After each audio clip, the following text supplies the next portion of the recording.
وَإِنَّ مِن شِيعَتِهِ لَإِبْرَاهِيمَ، اور اسی کی راہ پر چلنے والوں میں، اسی کی جماعت میں سے، اسی کے حزب میں سے ابراہیم تھے.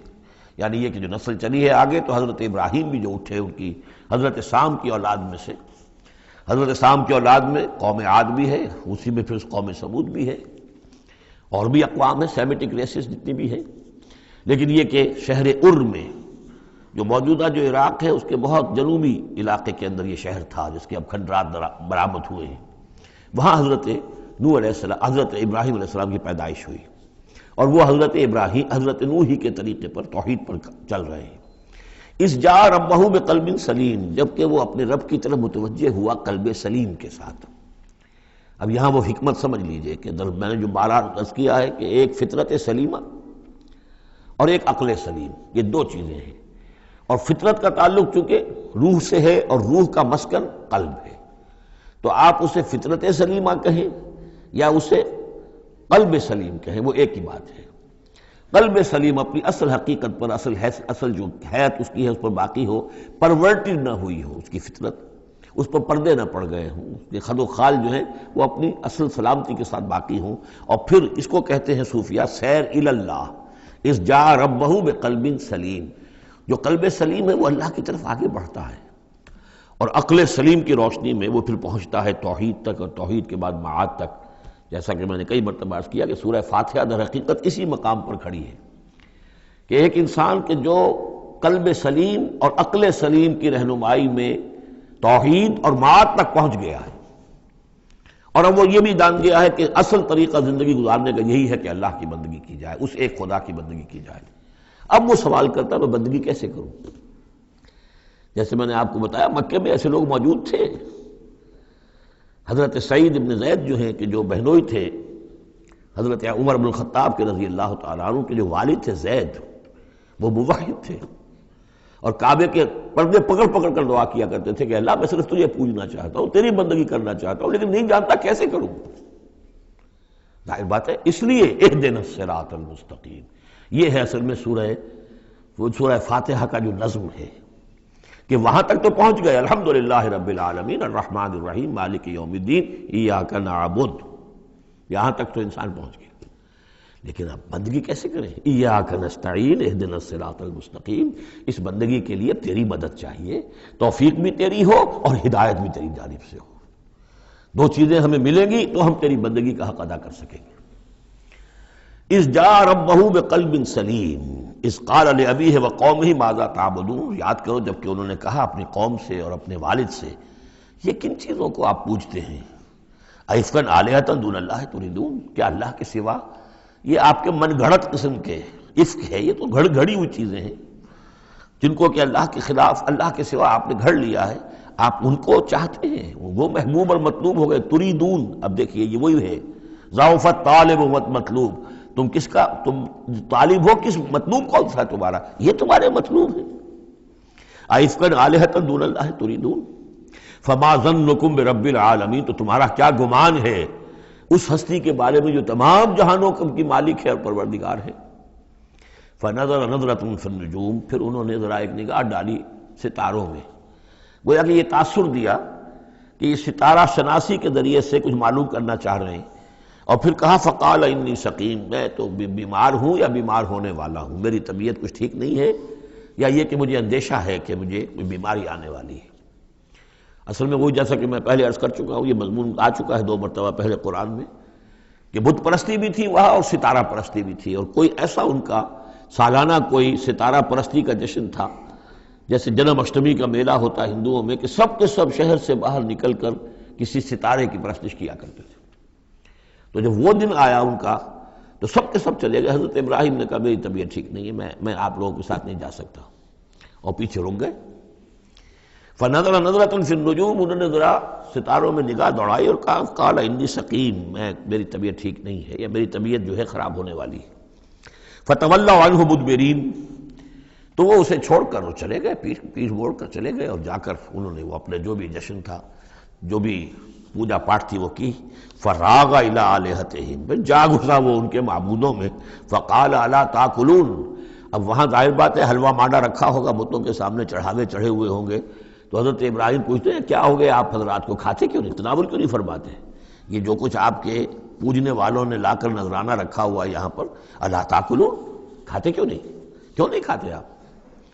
فراغ علیہم ضربا بالیمین ما لکم لا تنطقون، اور کیا بات ہے، بات بھی نہیں کرتے، جواب بھی نہیں دیتے۔ فراغ علیہم ضربا، پھر ایک ضرب کے ساتھ پل پڑا ان پر، ایک ضرب کے ساتھ اپنے داہنے ہاتھ سے پوری قوت سے، فاقبلوا الیہ یزفون۔ باقی تفاصیل کو قرآن درمیان میں چھوڑ جاتا ہے، اب وہ سب کے سب چورا ہو گئے، ایک کو چھوڑ دیا صرف جو سب سے بڑا تھا۔ اب اس کے بعد جب وہ لوگ آئے ہوں گے اور جو قیامت صغریٰ نہیں بلکہ کبریٰ وہ تو اس وقت ہو گئی ہوگی شہر کے اندر کہ ہمارے یہ معبودوں کے ساتھ کیا کیا، کس نے کیا ہے،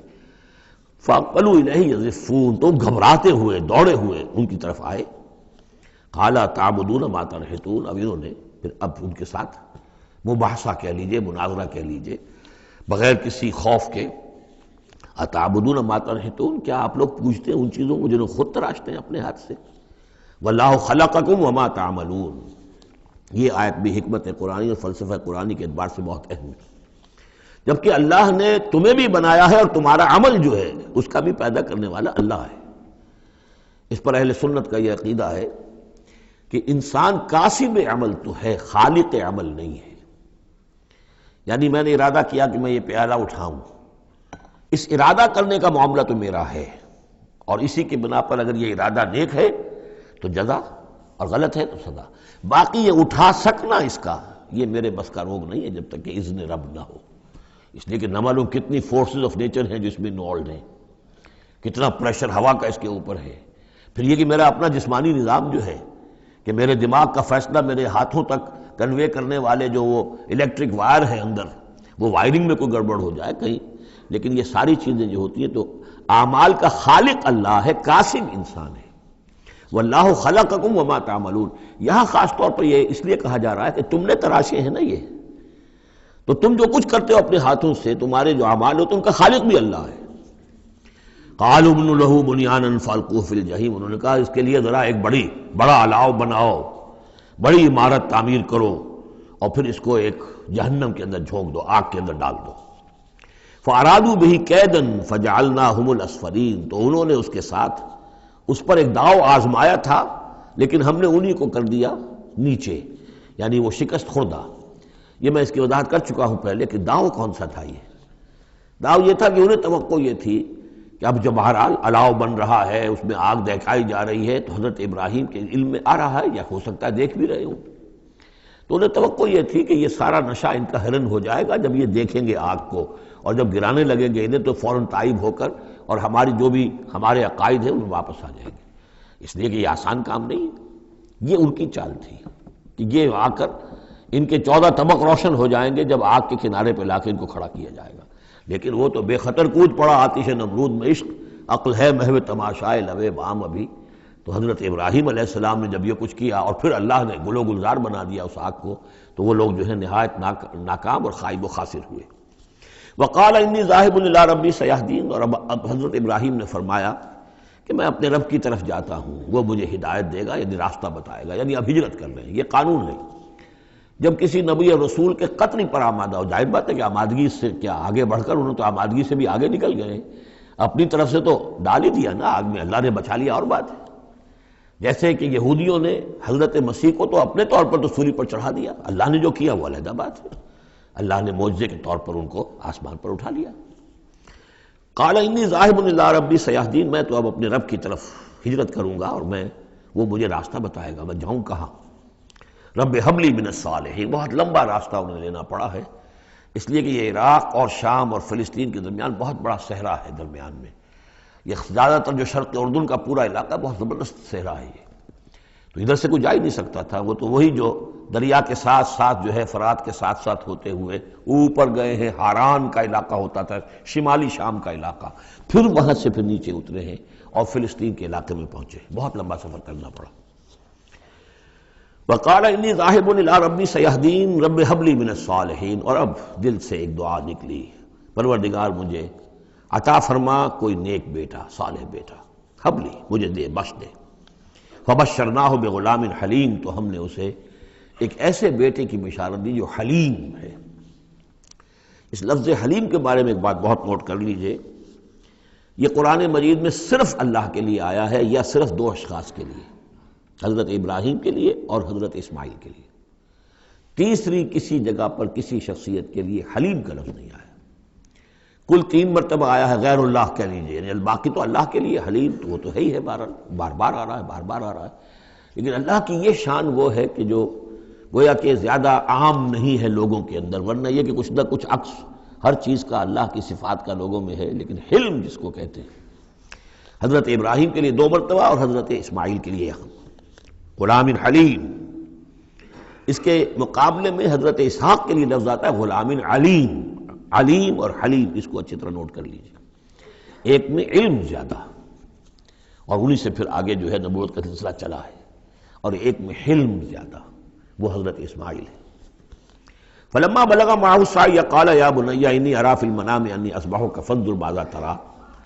تو پھر جب وہ پہنچے اس عمر کو کہ ان کے ساتھ بھاگ دوڑ کر سکیں، ان کے کام میں ہاتھ بٹا سکیں، قال یا بنیا، انہوں نے کہا ہے میرے بیٹے میں تو دیکھ رہا ہوں، انی ارا فعل مضارع ہے کہ 3 دن ہو گئے مجھے دیکھتے ہوئے، خواب دیکھ رہا ہوں، ایک ہی خواب میں نیند میں دیکھ رہا ہوں، انی اصبحک کہ میں تمہیں ذبح کر رہا ہوں، فانظر ماذا تری، تو تم دیکھو تمہاری رائے کیا ہے، تمہارا کیا خیال ہے؟ قال یا ابت افعل ما تؤمر، یہ ہے ان کا حلم۔ انہوں نے کہا فوراً ابا جان کر گزریے جس چیز کا آپ کو حکم ہو رہا ہے۔ انہیں معلوم ہے کہ میرے والد نبی ہیں اور میرے والد کا خواب وہی ہے، وہ کوئی ایسا خیال نہیں ہے کہ جو من گھڑت خیال ہو یا کسی شیطان کی طرف سے کوئی ان کو جو ہے اس طرح کی چیز جو ہے وہ دکھائی جا رہی ہو۔ تو انہوں نے کچھ نہیں کہا، ابا جان پتہ نہیں سوچئے تو صحیح ہے، خواب واقعی خواب صحیح ہے، سچا ہے، کیا ہے؟ نہیں کچھ نہیں۔ یا ابت افعل ما تؤمر ستجدنی انشاءاللہ من الصابرین قریب، انشاءاللہ آپ مجھے پائیں گے صبر کرنے والوں میں۔ یہی میں سمجھتا ہوں کہ ان کا وہ رویہ ہے کہ جس کی وجہ سے یہ حلیم کا خطاب اللہ تعالیٰ کی طرف سے انہیں ملا ہے۔ یہاں یہ بات بھی نوٹ کر لیجئے کہ یہود نے بڑی زبردست کوشش کی ہے تورات میں تحریف کرنے کی، کہ ذبیح اللہ حضرت اسماعیل کے بجائے حضرت اسحاق کو قرار دیا جائے۔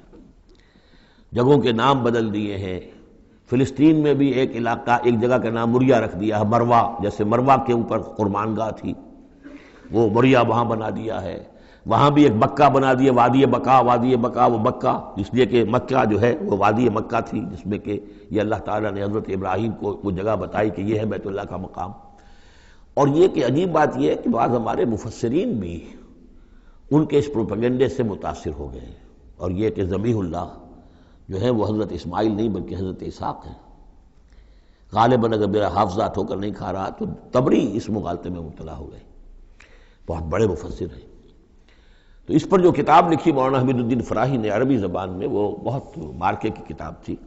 الرائے الصحیح فی من ہوا ذبیح، کون ذبیح ہے اس کے بارے میں صحیح رائے، عربی زبان میں لکھی۔ اس کا ترجمہ مولانا اصلاحی صاحب نے کیا تھا، وہ ہم نے شائع کیا تھا انجمن خدام القرآن کے تحت، غالباً اب بھی کہیں ہوگا، لیکن وہ کتاب اتنی دقیق ہے، اتنی مشکل ہے، عام ذوق کی نہیں ہے، اس لیے میں نے ایک مرتبہ بہت سی وہ شائع کر لی تھی، وہ بہت عرصے تک پڑھی نہیں، پھر اس کے پڑھنے والے نہیں نکلے۔ قال یا بنی انی اری فی المنام انی اصبحک فانظر ماذا تری، قال یا ابت افعل ما تؤمر ستجدنی ان شاء اللہ من الصابرین۔